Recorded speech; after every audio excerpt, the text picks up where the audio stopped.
friend ko yan, si Madam Ana. Tumatakbo na rin siya. So, nagpapanik na siya. Halika na. Ganyan. So, saan tayo pupunta? Nagkakagulo na yung mga tao. Tapos, may mga gumagapang na lang.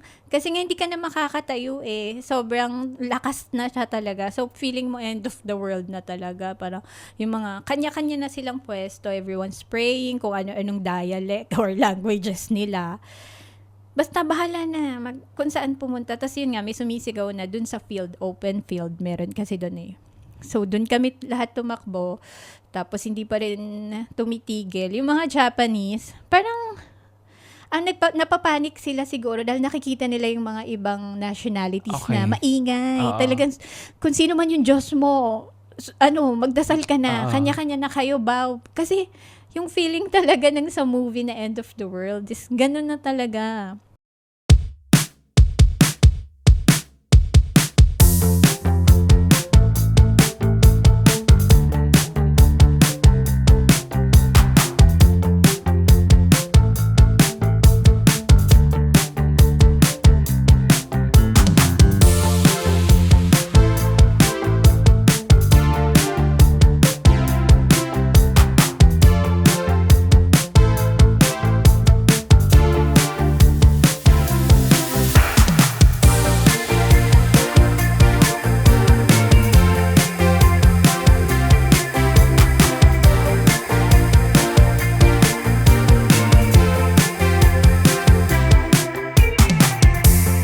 Welcome back to another week of Tokyo Ants. Welcome back to Tokyo Ants, mga ka-Tokyo Ants.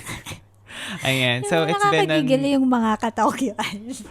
Series kasi. It's been another week. Yes. Ayan. So, kanina habang nagchichikahan kami, kasi kailan ba tayo huli nagkita? Like, a few weeks ago, no? Yes. Last, 2 months ago? 1 month ago. Kasi nag-vacation ka. 1 month ago, no? Ayan. So, ngayon na lang ulit tayo nagkita, nag-catch up. Tapos, nabanggit mo kanina na may prediction pala. Yes, and we will talk about that prediction. Actually, hindi ko rin alam yun. Oo. Tapos, Sino ba nag-open sa'yo? Your son? Hindi. Sino? Yung friend ko nga. Kasi nga pinapapunta sila doon ng family. Yes. Naalala ko na.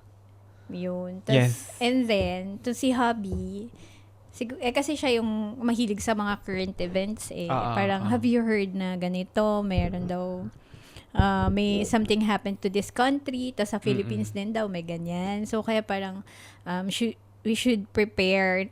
Siyempre, hindi mo rin naman talaga. Actually, oo. So, yun yung pag-uusapan natin ngayon. Kaya, paano ba i-intro Buckle ko? up. Ayan. So, apparently, there's a prediction from someone named, pangalan ko rin, Rio, right? Sakay, ano? Rio. Who claims that there will be a mega earthquake. Tama ba? Yes, pero wait, hanapin natin yung exact, Pero may prediction. Earthquake daw. Ryotatsuki. Ryotatsuki. This is a manga book yata, I think. Manga ba? Ano siya eh? Ayan. Kala ko naman, person talaga. So, author ang atake, ganon? Author ang atake yata ni sis. Okay. So, this person, hindi po buo yung kwento, te. Ano ba? Manga? Hinahanap ko pa kasi. Basta anyways, there's a prediction na on yes. July 5th, 2025, magkakaroon ng earthquake. Actually, ang sabi niya is a great calamity. A great calamity, that would take place in Japan on July 5, 2025. Okay. Yun. So, napag-usapan natin siya and yung friend mo who mentioned this, medyo na-alerto din. And then si hubby na-alerto din. So, ayan. Kaya, syempre, wala namang nakakaalam niyan. Pero kasi, ang topic natin is yung preparedness lang. Yes. Not to scare anyone, but to be alert and to be prepared. Mm-mm. If something happens, lalo ng mga disaster, ng mga natural disasters, na we are not in control of. Yes, diba? yes. Actually, no one can predict that. Yes, no one can predict. Pero it happens kasi. Yes. Kaya, ano ba dapat nating gawin? Or paano ba tayo makakasurvive kung kayang makasurvive, Yes, diba? yes. Kasi, yun nga. Kasi I've experienced it myself here in Japan noong 2011. Yung March 11, 2011. 311 great earthquake and tsunami dito sa Japan. So, medyo traumatic sa akin yun. Kaya pag nakakarinig ako ng mga ganito na, like, after nun kasi, meron parang in 30 years, daw it could happen dito sa Tokyo area na kasi that time the epicenter was in Fukushima banda. So sabi dito naman daw sa Tokyo. So sana hindi naman mangyari sa lifetime natin or wag naman na sana mangyari. Pero if it happens, ano ba yung mga pwede natin gawin para yung survival tips lang. Yes, but before that, where were you and what were you doing during that time? Yes. During that time. So, it happened nung March 11 nga. So, that's kaya 3/11. March 11, 2011. I was at work that time and then mag 3 p.m. yun eh. Magbe-break kami talaga noon. So, parang sobrang inaantok na ako. Sabi ko, gusto ko na ma-stop tong machine na to kasi sinisipa ko na talaga yung machine. Kasi gusto mag-stop to kasi parang I was working sa parang factory. Okay. That factory was yung factory ng mga aerosol. So, Okay. mga spray, may mga gas. May mga gas tanks kami, ganyan. Sabi ko, ang tagal ng break. Gusto ko na mag-break. 3:10 yata yung break nun. Tapos yun, there's a sudden shake lang at first. Sobrang, lang siya. Mild. Yung the usual quake. Kasi dito naman sa Japan, sanay naman tayo Yung sa mga... mild kasi parang lang. Like parang, intensity like 4, Oo. 3, ganyan lang. Tapos, sobrang mild lang talaga. Sabi ko, another quake lang talaga to. Yes. Pero it didn't stop. Nag-last na siya ng, parang sabi ko, 2 minutes, 3 minutes. Seryoso? Minutes, not seconds, ha? Minutes na. Yes, and it's getting stronger talaga. Kaya sabi ko, parang hindi na to normal. Parang hindi ko na to normal. Tapos yung mga kasama ko doon, iba-iba kasing nationality. So, may mga Japanese, mga, Peruvians, mga Filipinos, meron mga Brazilian, basta iba-ibang nationality. So, From all strokes of life. Yes. So, nagpapanik na sila. Tapos nakikita ko, nagpa-flicker na yung mga lights sa taas. Oh my God. So, sabi ko siya, mawawala na yata ng electricity. Pero kalmado ka pa. Kalmado ko kasi katabi ko yung supervisor para yung shine. Okay. Katabi ko siya na Japanese. So, daijoubu. Okay lang daw. Sabi ko, anong mala? Tapos, nakikita ko, tinitingnan ko na saan ako mag-e-exit. Okay. Also ground Okay. naman. Saan ako mag-e-exit? Kasi parang, nung nakita ko may tumakbo na. Pero kasi ako, hanggat hindi niya sinasabi na run, diba? Kasi Japanese siya, sabi ko, alam niya yun, tsaka supervisor siya, hindi ko naman siya pwedeng unahan, goodbye. Mauna na ako, ayaw mo Pero halos sabay kami, lumusot na lang kami kasi may nagtaas na ng shutter from the outside. Oh my God. Pero hindi ko alam kung sino yon. Siguro parang someone, mga concerned citizen sa labas, na tinaas na nila so yung hindi shutter. employee yung Employee rin siya, pero nasa labas na sila during that time. Okay, kami okay. nasa loob kasi kami. Yes. Nung tinaas niya, lumusot na talaga ako nauna na nga ako sa kanya. Tapos lumusot na rin siya pagkatapos ko. Kasi parang nakatrap kami sa ganun Meron kaming pwesto. Shucks. Tapos yung pagtingin ko, nakikita ko yung mga LPG gas tanks namin. Doon ako natakot kasi yun yung pwedeng... Highly flammable talaga. Yes. And hindi tumitigil yung shaking Palakas siya ng palakas. Kaya sabi ko, Tapos, nakita ko nga yung friend ko yan, si Madam Ana. Tumatakbo na rin siya. Sabi ko, panik na siya. Halika na. Ganyan. So, saan tayo pupunta? Saan tayo pupunta? Nagkakagulo na yung mga tao. Tapos, may mga gumagapang na lang. Kasi nga, hindi ka na makakatayo eh. Sobrang lakas na siya talaga. So, feeling mo end of the world na talaga. Parang, yung mga, kanya-kanya na silang pwesto. Everyone's praying kung ano-anong dialect or languages nila. Basta bahala na kung saan pumunta. Tapos yun nga, may sumisigaw na dun sa field, open field. Meron kasi dun eh. So, dun kami lahat tumakbo.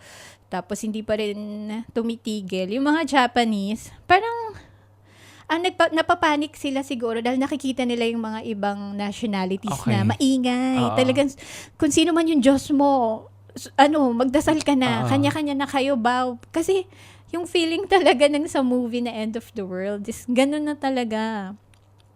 Tapos, hindi na siya tumitigil. Tapos, sabi ko, I need to get my phone. Yung phone, mga nasa locker yun. Tapos, nakita pa namin yung parking lot. Tumaas na siya. Yung nag-crack. Kasi, tapos, syempre, pag gumalaw yun, maingay na yung mga cars. Nag-a-alarm na sila. Yes. So, hindi, napapanik ka na Parang talaga. pandemonium na talaga na. Yes, panic mode na talaga. Tapos, syempre, per line. Yung mga Japanese, parang, huwag kang aalis sa line nyo. Tapos, counting na may kumuha ng attendance eh. Kasi maraming tao doon, di ba? Checking sino yung nawawala. Kasi baka may na-trap sa loob. At this point, nagsishake pa rin? Tumitigil lang siya for a minute, 2 minutes, 3 minutes, then aftershocks na ulit. Okay. Pero yung first na yun, non-stop yun. I don't know kung 10 minutes yun, non-stop na pala kasi. Pero, hindi titigil to, kaya puro aftershocks na yun. Kaya wala na talagang babalik, naka-line lang. Pero kasi syempre, yung mga tao, hindi na nila mapigilan. Kasi may mga family at home, may mga bata daw sila. Yes. Tumakbo na lang yung iba. Pumunta sa parking, nag-drive na. Pero kasi sabi niya, nag-drive? kasi ikaw kung may anak ka, Sabagay, pipila no? ka ba dun waiting for anong wait mo? May bata ako sa bahay mag-isa, nasa school. Kailangan kong sunduin. Luckily, wala akong anak dito noon. Kaya sabi ko nga, hindi ko alam kung ano na nangyayari. Basta parang umiiyak na lang kami. Ganun kalakas kasi. So sila, hindi na kasi ayaw silang pag-driving kasi na yung nag-shutdown na yung power. So wala daw yan mga traffic lights. So magulo. Chaos talaga sa daan. Kaya as much as possible, wala. Dapat. Tapos nagulat na lang ako yun. Tumatakbo na nga yun si Hubby. Yung asawa ko tumatakbo na. Together yung asawa magkasama kasi yung asawa ko tsaka asawa ni Ana. Okay. So tumatakbo na sila, ganyan. Halika na, umuwi na tayo. Kasi nga, mahirap maabutan pa sa daan pag nagsabay-sabay umuwi. Kasi hindi mo na alam kung anong mangyayari.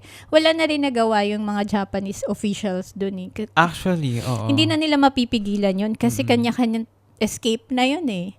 Kahit sila, hindi na nila alam eh. Tapos yun, pag-check ko ng phone ko, buti nakuha ko pa siya sa locker. Kasi mamadali na kami umuwi. Wala na, dead na yung signal ng mga local phones. Pero may internet. So, nandun, nakita ko doon may mga calls na, andaig kong calls sa Pilipinas, tapos sa New Zealand, sa tita ko. Sila pa yung nakaalam na may tsunami daw. Tapos Twitter lang, doon na lang talaga ako tumingin kung anong nangyayari sa Japan. Ayun, biglang may tsunami na pala na nangyari sa Fukushima. Ganun pala ka-worse. Kala namin, sabi ko, wala na talaga to, mahirap na to. Kaya unang isip namin, food. Kasi magkakagulo to. So yun, from 3 p.m. yun yung 40-minute drive, nakauwi yata kami, parang 10 p.m. na. Kasi super traffic. And every time mag-shake, humihinto yung mga tao eh. Yes.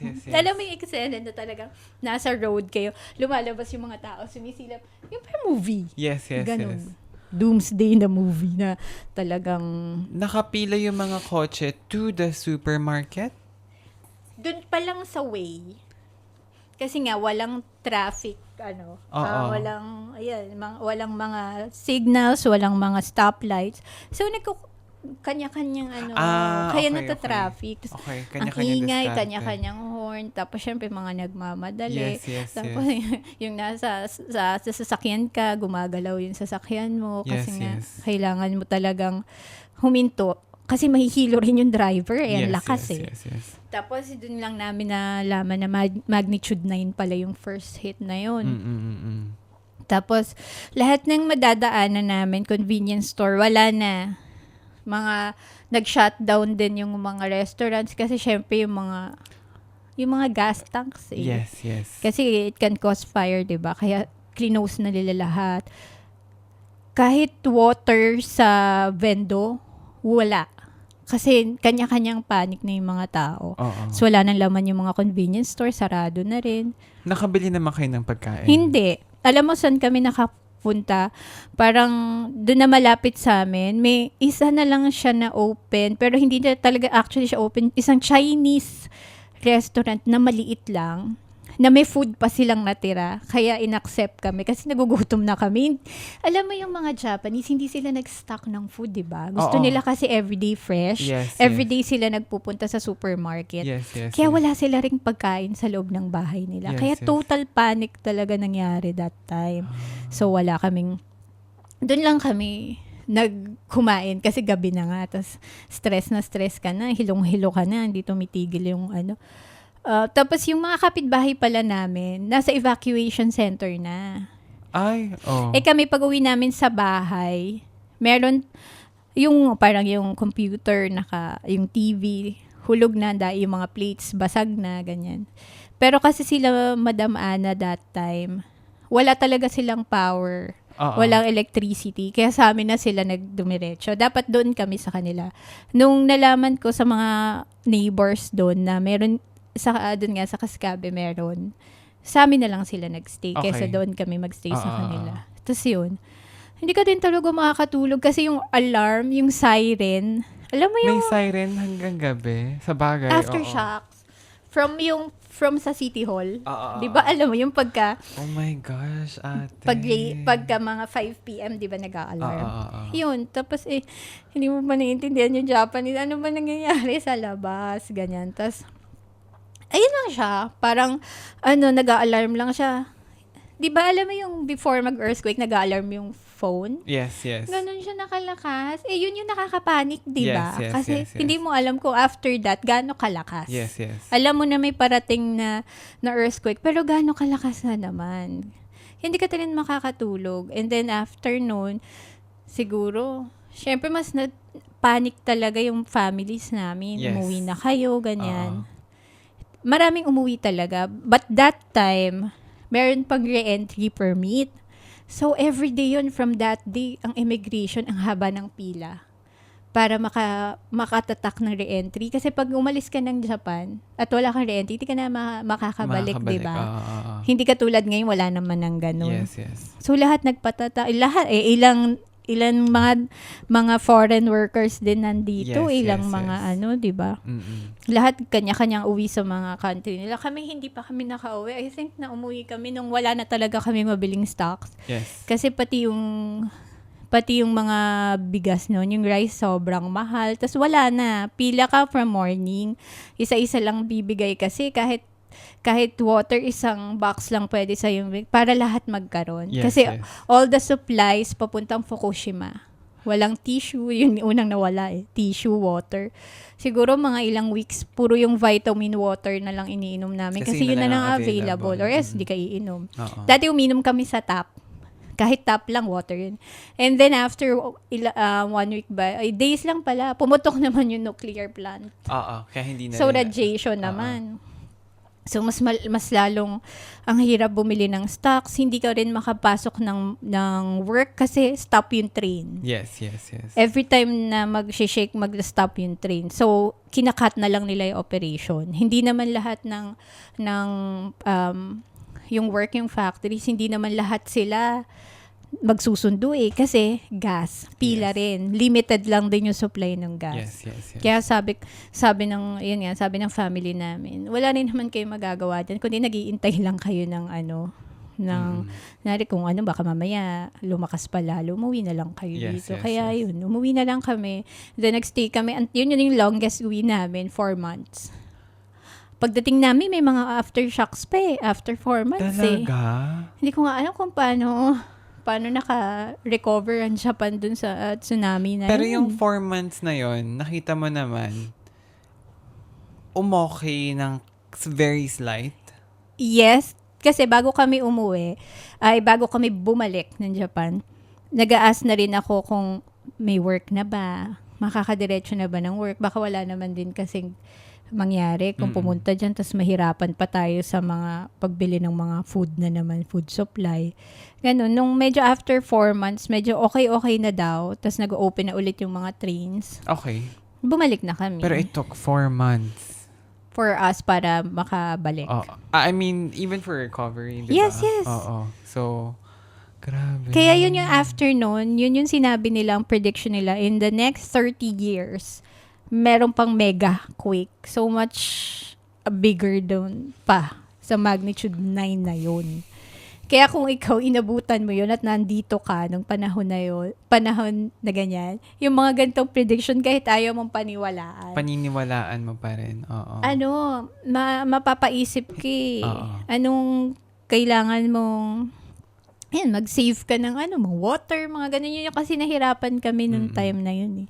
Wala talaga kaming mabili. So ngayon, nagsastock ka na ng food. Sabi ko nga sa hubby ko ngayon, mag-stock ulit tayo ng water. Kahit water man lang, tsaka yun nga, yung rice, kasi yun yung mahal. Ngayon nga lang, may rice shortage na, diba? Yes. Para meron man lang any food na maglalast. Basta pang disaster na mga food, yung may mga ganun eh. Yung mga canned yes. canned biscuits, ganon. Mas okay nang ready ka. Yes. Kahit man lang in long days na wala pang supply. Yes.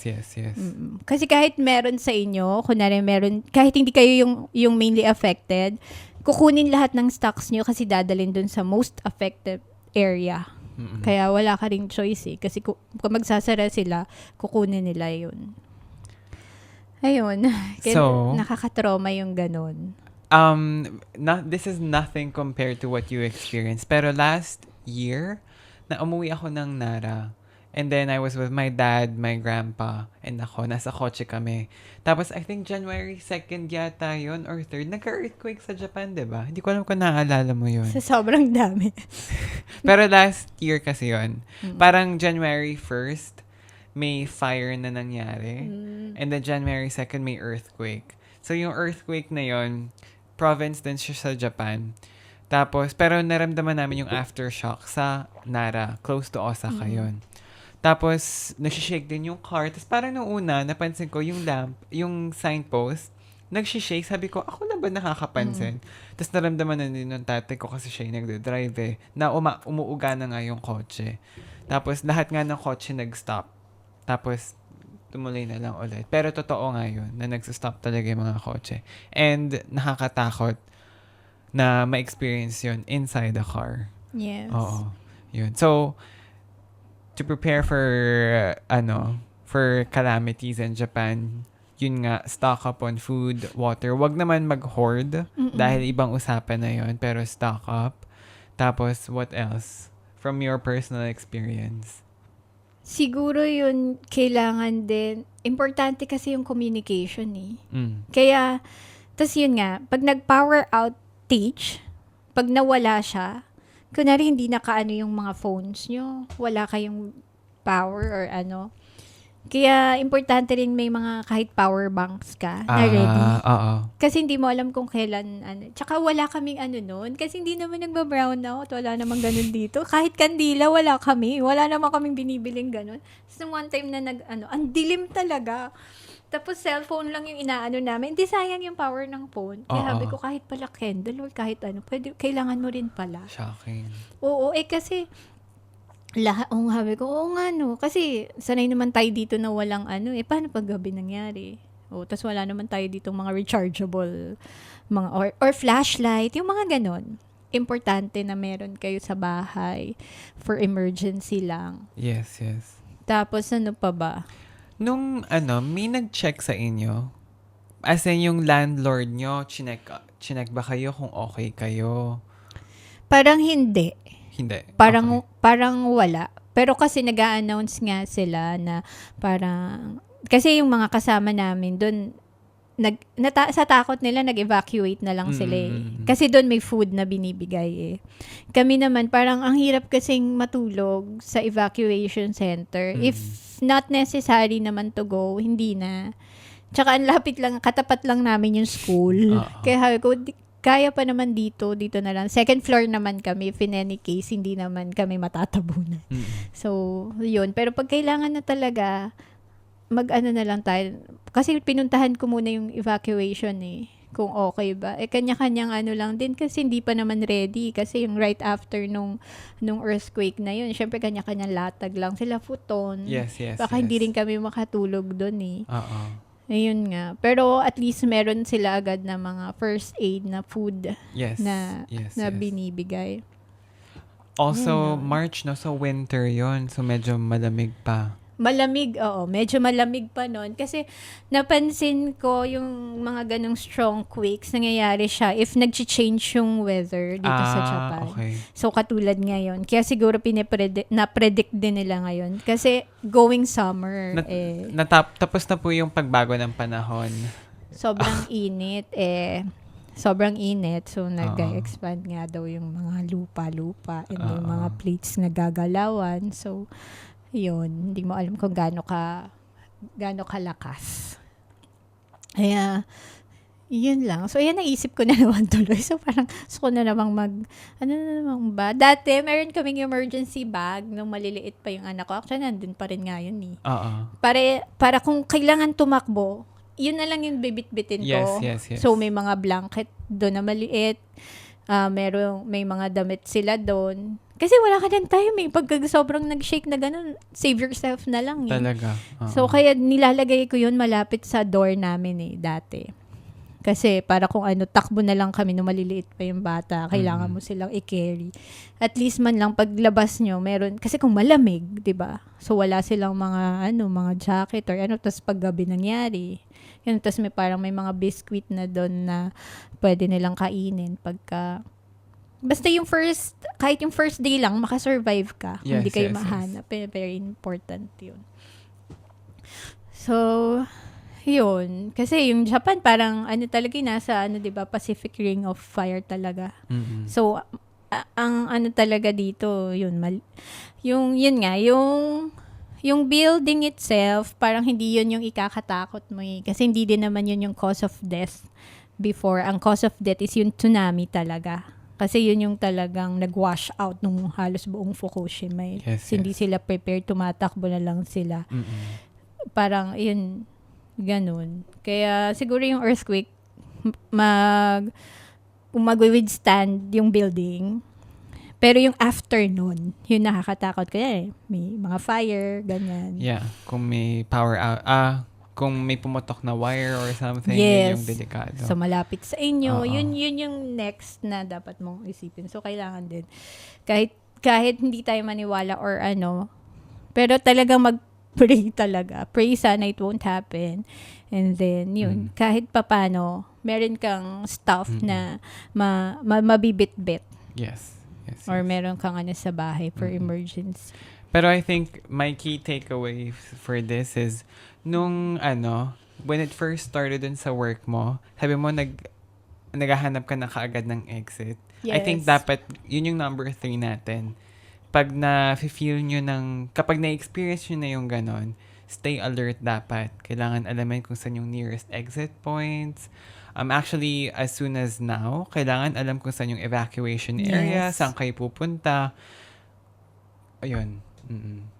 Kaya, yun nga yung sinabi namin sa mga bata para, UG, if you're just alone at home, this is where you will go at the nearest park sa amin. Then we will find you there. Yeah. And then, if you see the people are running, basta lang, sabi ko, you always look up kasi maybe there are falling debris or falling trees. Dapat you stay alert, don't panic. Yes. Ganyan. And the evacuation is just across the park. If park.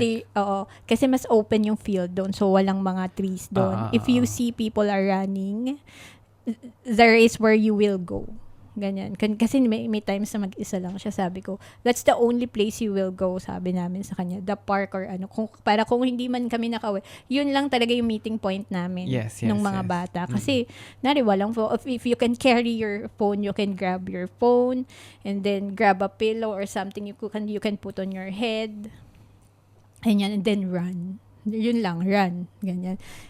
una, kasi sinasabi namin, doon muna sa table. And then if it gets stronger and it doesn't stop, that's the time you need to run. But you need to hold on the railings kasi stairs pa, third floor kami. Yes.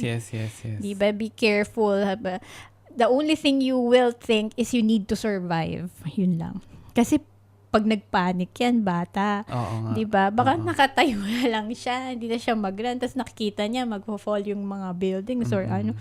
Wala na. Kaya sabi ko, don't panic ha. Pray and then you run. And then look at, dapat talaga, focus ka. Sabi nga namin, yung adrenaline mo naman, mabilis yan. Yung rush na.